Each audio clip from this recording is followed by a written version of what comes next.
Gervonta Davis went to go somewhere in the power for power. Anui deserved to be in the power for power? Absolutely. Do Terrence Crawford deserve to be in the power for power? Absolutely.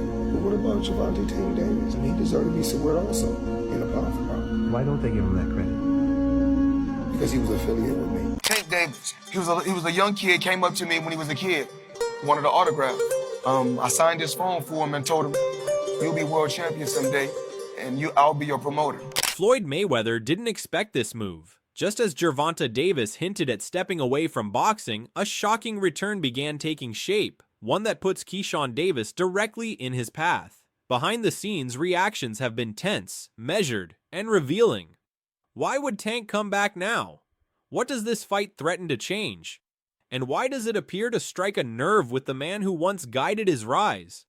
The answers point to timing, money, and legacy colliding at once. Tank is returning to boxing in 2026 and he has 3 fighters he's looking at, mainly Pitbull. This one actually is going to happen. They're planning the undercard right now, and once Tank's knee is better, it's going to happen. Regardless of what you have to say about Tank and his legacy, he cares about money, so he's going to be back in the ring. Hey, a world title, but also we going to come back to Norfolk, man, so y'all don't forget about me. Y'all keep supporting DB3, but a world title definitely going to be next 2025. We got big plans for everybody in the boxing world. Hey, Gervonta, knock, knock. Gervonta Davis is back in the center of the sport, not because he demanded attention, but because the circumstances around him have narrowed. A proposed fight with Keyshawn Davis, rumored to carry a purse approaching $100 million, has changed the conversation. Not simply because of the money, but because of what it represents.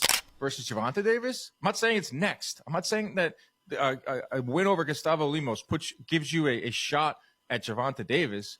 But it's not that crazy to think about in a year. That Keyshawn and Shakur should fight each other, you know, to earn that right to fight you. I mean, you know, you proven yourself. You're battle tested, so.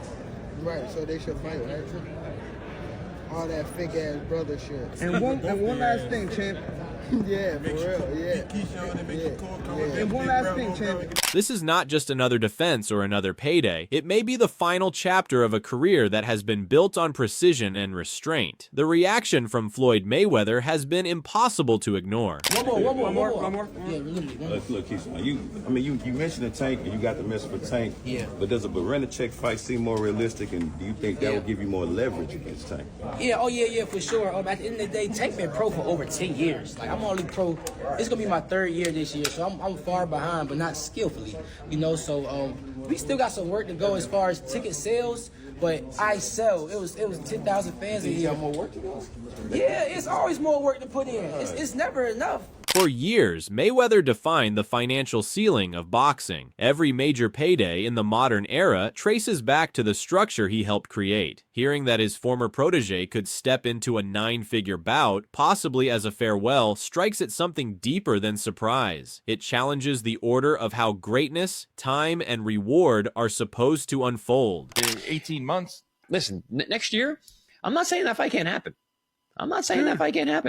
If you're a boxing fan, you should be ecstatic that Gervonta Davis has some dance partners, and Keyshawn Davis being one of them, who is really good, who is very marketable, and could eventually square off with Gervonta. I want to be a champion when I come to the drawing boards and, you know, be like, yo, I'm a champion just like you a champion, you know, respectfully, let's fight. At the end of the day, Tank, I respect you, bro. So all that disrespect you've been doing, bro, get out your feelings, bro. Light skin. Mayweather's career was not built quickly. It was layered carefully. He carried the sport through multiple eras, fighting established names and controlling risk until the moment was right. Money was never incidental. It was the proof of leverage. So when he measures this moment, it is not bitterness alone. It is a comparison. He remembers how long it took to reach numbers like these, and what it required to get there. But the sport has shifted. Access is faster. Attention is shorter. Fighters no longer need decades to become central figures if they can command interest early. Gervonta Davis exists comfortably in that reality, but he did not arrive there accidentally. He defended titles. He ended fights decisively. He delivered consistently. The numbers followed the performances, not the other way around. Still, this moment is fragile. Before any talk of a legacy fight or a final exit, Davis has work to do. His scheduled bout with Lamont Roach is not ceremonial. It is necessary. Roach is experienced, composed, and motivated by proximity. I think he ready for a big one now, like Tank or somebody of that nature. So you don't think that he needs a little bit more seasoning? He can go right into a fight with Tank Davis and be competitive? Yeah, I thought he could go in the fight and be competitive before this fight. Kid got skills, you know what I mean? I don't know if he'll win, I don't know if he'll lose, but I know he'll be competitive. Who you leaning towards if Gervonta and him get it on? Keyshawn. I lean a little more towards Tank. Tank got experience, Keyshawn a little tall. Fighting in familiar territory, with nothing to lose and everything to gain, he represents the kind of danger that disrupts plans quietly. Davis camp treats the fight accordingly. Training footage shows discipline rather than spectacle. No excess movement, no wasted energy. The focus is on control, timing, and endurance. This is not a fighter preparing for celebration. This is a fighter protecting a narrow path forward. If Davis clears that hurdle, the conversation accelerates. A fight with Keyshawn Davis carries symbolism that goes beyond rankings. Keyshawn Davis does not approach the moment with hesitation. His confidence has been consistent since his professional debut. He calls for the fight not as a spectacle, but as a validation. He believes this is the moment that moves him from promise to presence. There is no guarantee that belief translates under pressure, but it explains his posture. He is not asking for permission. Excited to see more Keyshawn Davis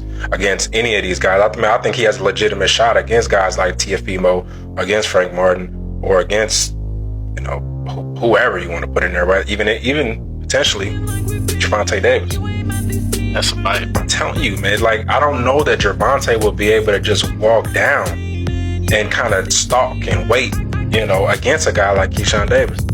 I don't think he does. And so you really get to see that boxing ability from Gervonta if he were to match up with Keyshawn Davis.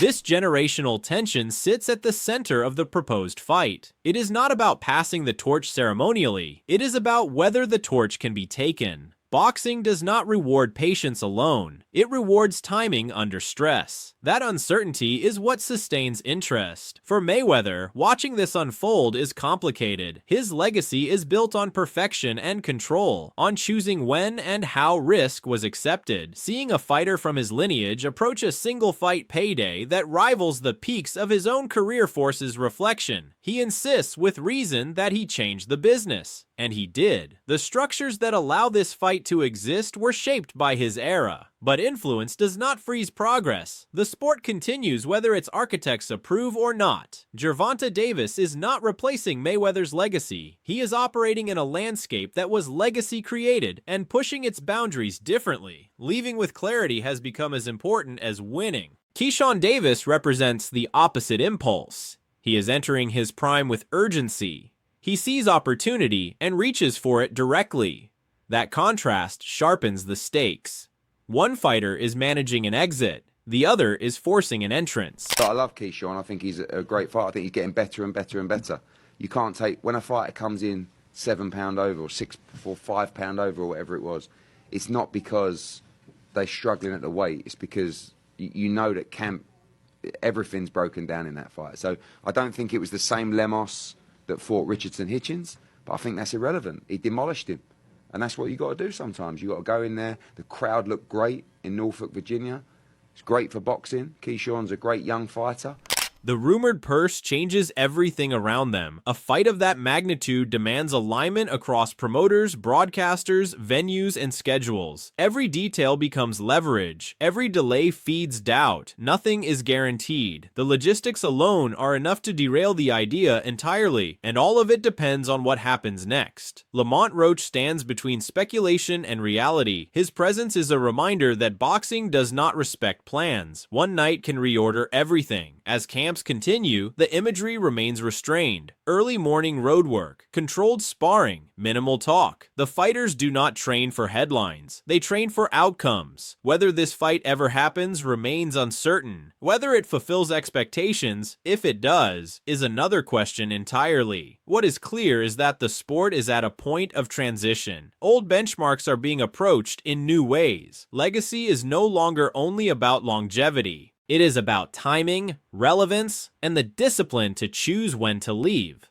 But moments like this carry weight because they threaten to redefine what is possible. Not forever, just for now, as negotiations circulate quietly and training camps continue without acknowledgement of what may come next. The weight of possibility begins to shape behavior. Fighters do not speak it aloud, but they feel it in the rhythm of their days.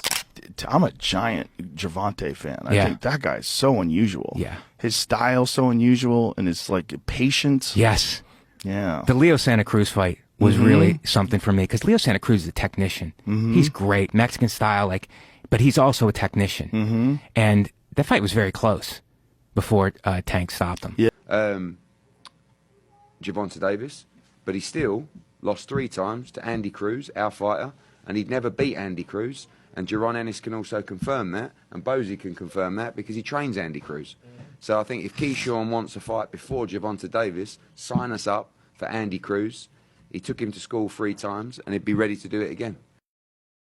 When a career is potentially approaching its final apex, every decision tightens. Every round in sparring carries a shadow of consequence. For Gervonta Davis, the challenge is not motivation, it is management. Managing energy, managing attention, managing the instinct to look ahead when the present still demands discipline. Fighters nearing the end often struggle not with ability, but with distraction. The mind wanders to what comes after. Davis's camp appears aware of that danger. The structure remains rigid. Schedules do not change. Conversations stay narrow. There is no indulgence in hypothetical futures. This restraint reflects experience. Davis has spent years navigating expectations, both internal and external. He understands how quickly public perception shifts when preparation slips. The talk of retirement does not soften his approach. If anything, it sharpens it. Leaving on one's own terms requires control, and control is earned daily, not announced. For an older champion, the danger is not disrespect. It is relevant. Being the target rather than the hunter demands a different kind of mental discipline. Keyshawn's team prepares as though the fight is inevitable, but not promised. They understand the volatility of boxing politics. They understand that one result elsewhere can erase months of positioning. Still, preparation continues with intent. Strength and conditioning intensify. Tactical drilling focuses on adaptability rather than a single opponent. They are not chasing a style. They are building capacity. Now,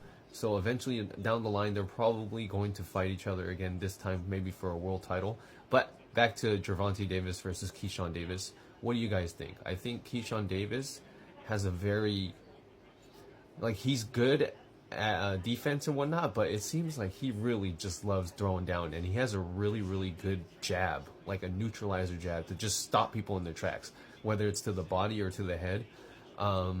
But, Tank is Tank, right? I'm not a fan of either one, but I appreciate good boxing. What separates serious contenders from hopeful ones is patience under uncertainty. Keyshawn's confidence is visible, but so is his willingness to wait. He does not interrupt his progression. He treats the call-out as an open door, not a demand. That posture matters. It signals maturity beyond his professional record. Outside the gym, the business side moves at a different pace. Financial discussions are cautious. Numbers circulate without confirmation. The rumored purse becomes both an incentive and an obstacle. When money reaches that scale, risk tolerance changes. Everyone involved has more to lose. That slows decision-making rather than accelerating it. Broadcasters weigh audience fatigue against event magnitude. Promoters calculate whether scarcity will drive demand or create hesitation. Venues consider timing, global reach, and regional loyalty. Nothing aligns easily. This is not a fight built on convenience. It is built on convergence, and convergence is rare.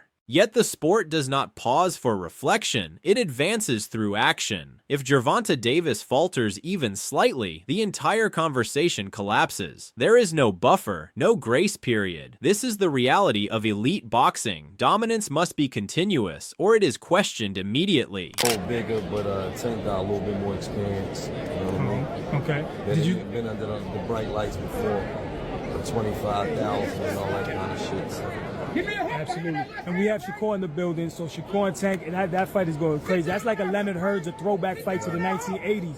Who do you favor in that fight? Who wins and why? I think it's a 50-50 fight. I think whatever fighter body feel the best, whatever fighter is on their game the most, and whatever fighter. You know. Lamont Roach embodies that truth. His preparation is quiet, but it is purposeful. He understands that he is positioned as an obstacle rather than a destination. That perspective is dangerous. Fighters with nothing to protect often perform with clarity. Roach does not need to sell anything. He only needs to execute. In footage from his camp, the work is methodical, defense emphasized, conditioning prioritized. For Davis, acknowledging that threat without inflating it is the balance. Overconfidence invites mistakes. Excess caution dulls instinct. The sweet spot is focus without fear. This is where experience matters. Davis has been here before, though never with so much hanging beyond the fight itself. The idea of a farewell bout alters psychology. Fighters who announce endings often feel compelled to deliver something definitive. That pressure can tighten performance. He must continue winning convincingly, without appearing reckless. Every performance becomes a referendum on readiness.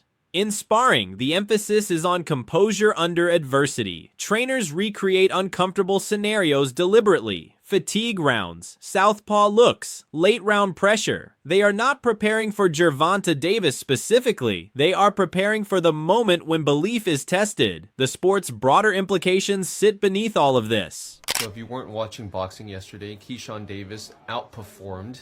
He knocked out his overweight opponent who weighed, I think, like 20-something pounds over than him. He knocked him out in the second round with ease. And he called out Gervonta Davis right after. And I want to ask you guys, do you think he has a chance? You know, we all know he is a silver medalist in the Olympics. He had a tough fight in the finals against Andy Cruz Gomez, but you know what I mean? Like, Andy Cruz Gomez is a beast, and it's crazy to see that they're both.